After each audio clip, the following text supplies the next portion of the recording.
And so what we want to look at now is another discussion of work, power. And so one of the questions sometimes is power, work, how are they related? So let's look at this. So we have power, and in this course, power is W dot, it's work per unit time. So it's work divided by time. And so we have kilojoules per second or kilowatts. So that's power. And power tells you how fast the work gets done.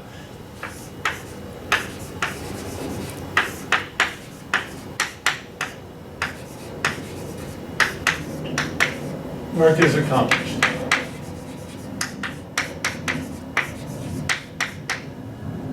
So let's say it takes 120 kilojoules of work to move an object from state 1 to state 2. So assume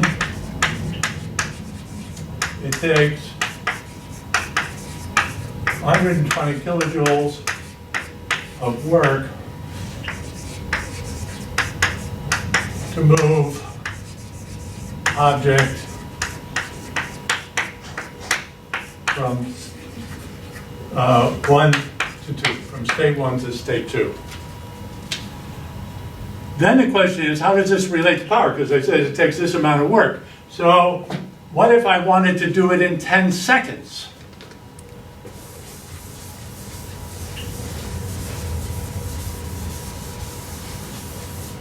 So if I accomplish this in 10 seconds,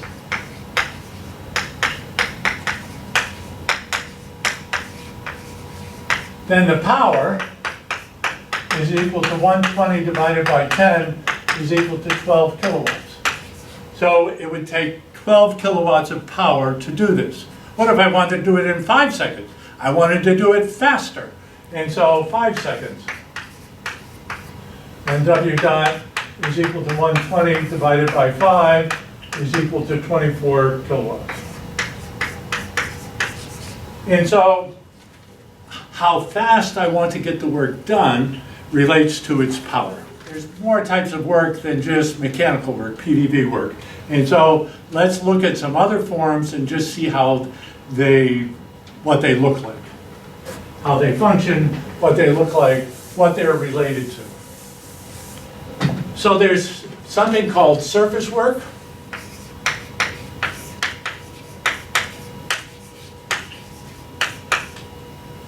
And here, so what I'm going to do here is I'm stretching a film. So I'm, in this case, stretch a film. And so people in bioengineering might be interested in this in terms of cells, stretching a cell. And so, but if I look at this, and now if I imagine this, and I have, this is a film.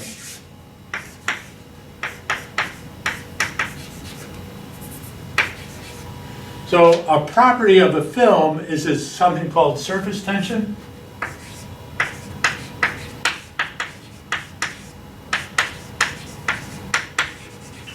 And so what is surface tension? Surface tension occurs because the molecules on the surface don't have another molecule to deal with. So if you look at water, so I'm going to digress and come back here. So if I look at water,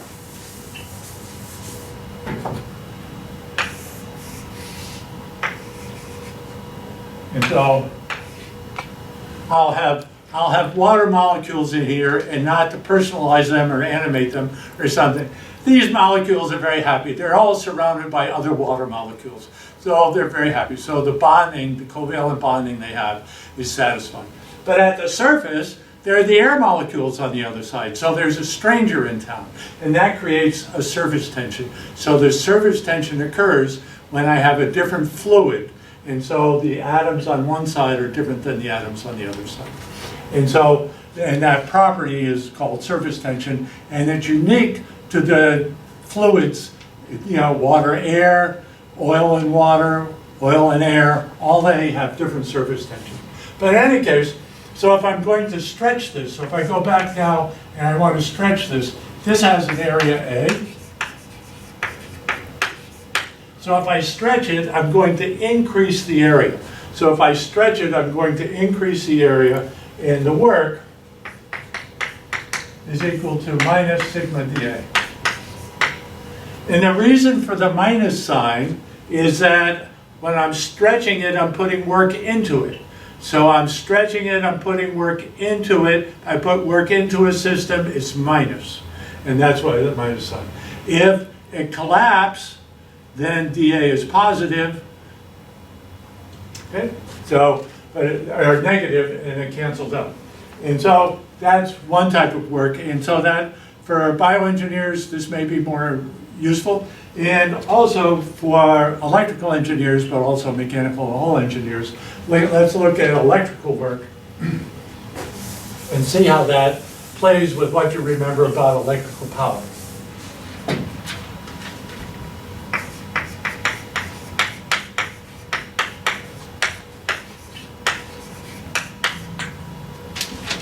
And so if I look at this, if I look at a current, so now I have current flow, it's equal to the coulombs per second. So these are coulombs. And there's a voltage. So there's a voltage potential that drives the current, but it's really driving these coulombs to move in a conductor. And so what we want to do is we say that del W is equal to the voltage times the change of the extensive property. So this is our intensive property, the voltage potential, pushing the coulombs, the electrical charge. And so now if I change this and put in DC as IDT,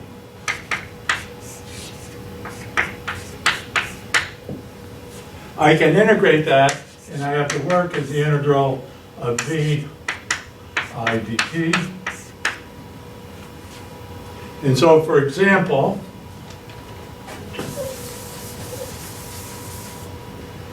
let's say that the voltage is 120 volts. I is equal to 2 amps.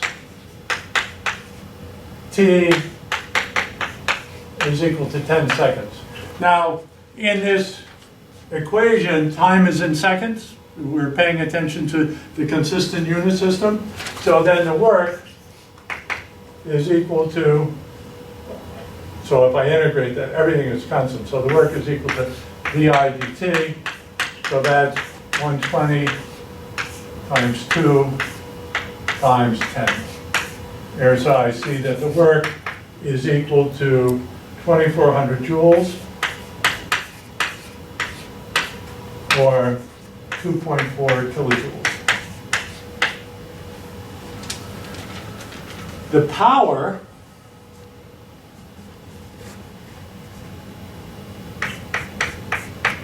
what you remember from power is it's voltage times current. So if I told you what is power, you'd say V voltage times current, so we get that.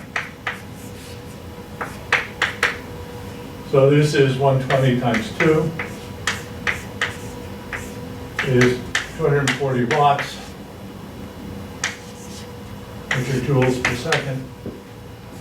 Or I have that the work is equal to the work is equal to the power times time. And so if I multiply that by 10, I get the same result. So I have 240 times 10. So I have 2,400 joules. So in general, work is an intensive property times its related extensive property.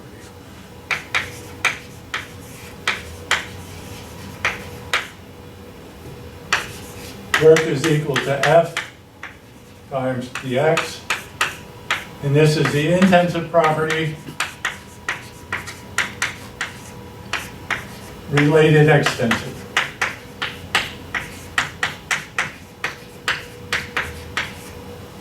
So we've seen we have PDV, sigma dA,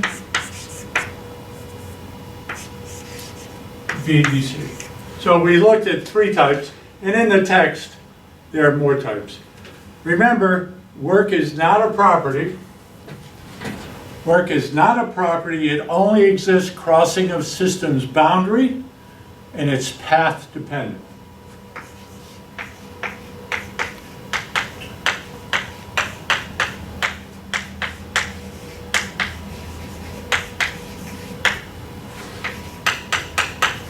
It says crossing system boundary.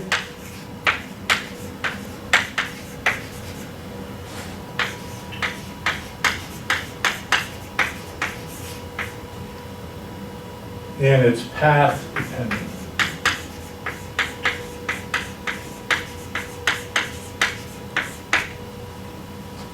So it's not a property, it only crosses the boundary, and it's path dependent.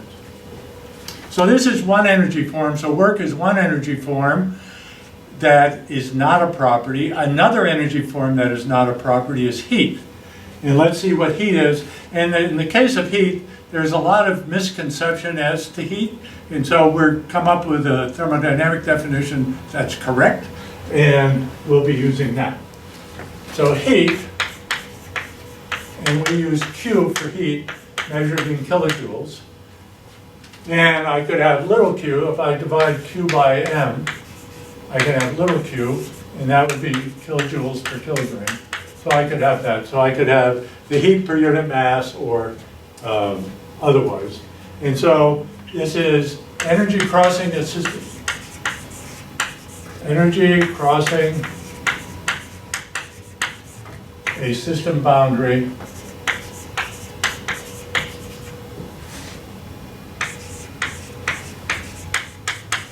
because of a temperature difference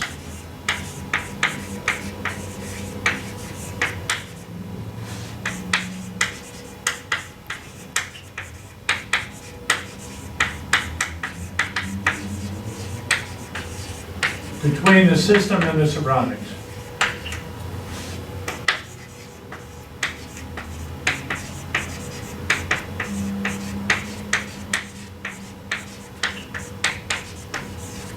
I have a temperature difference between the system and the surroundings. So let's make a sketch and see what that looks like. So I'm going to have my system. So here's the system. It has temperature T, we have the boundary. So I have the boundary there. I have T surroundings. So here's T sys, T surroundings. And now, so it's heat flow, it's energy flow as a result of this. So if I have energy flow here, so if I have energy flow this way, it could go this way or it could go that way.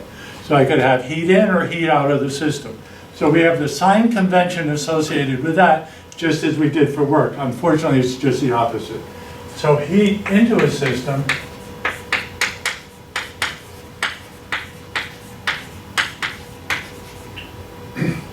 is positive, heat from a system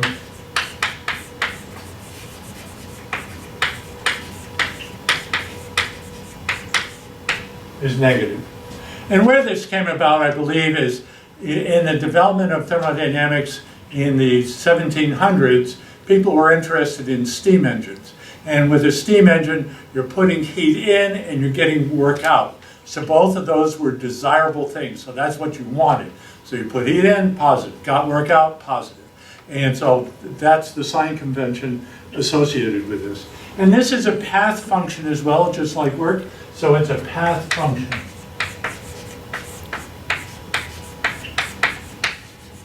Not a property.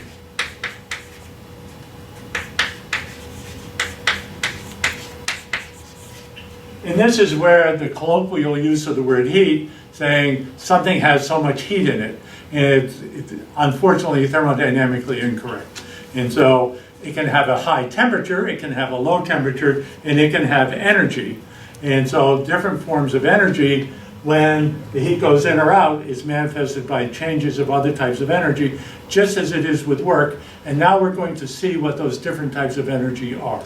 Before I do that, I forgot, I didn't turn the page correctly, and so I wanted to talk about another special property of this, and that's where I insulate the system. So now let's take this system.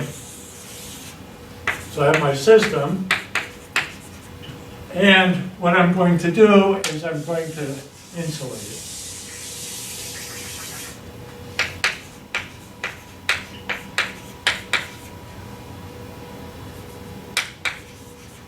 just as in the winter you put on a jacket, you put on a jacket so it decreases the heat transfer from your body to the surroundings.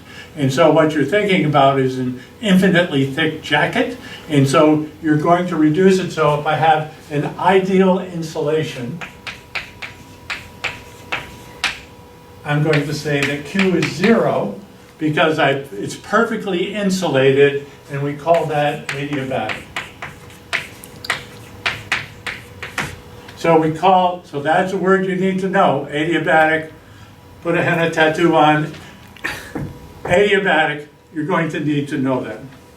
And you can read in the book about different types of heat flow. There's conduction, convection, radiation. For our course in thermodynamics, it doesn't matter the type of heat flow, but you can see what it is. So you can read that in the book and find out about it. And now on to other energy forms that the system will have and will be properties of the system.